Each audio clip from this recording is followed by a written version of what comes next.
আজ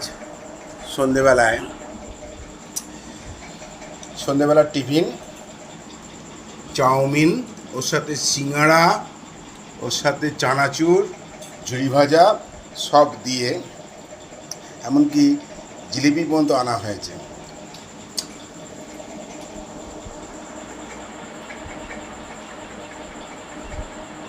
খাওয়া শুরু করে দিয়েছে। রাতে ভাত টাত খাবে না শুনলাম, এটা খেলেই ওর নাকি পেট ভরে যাবে।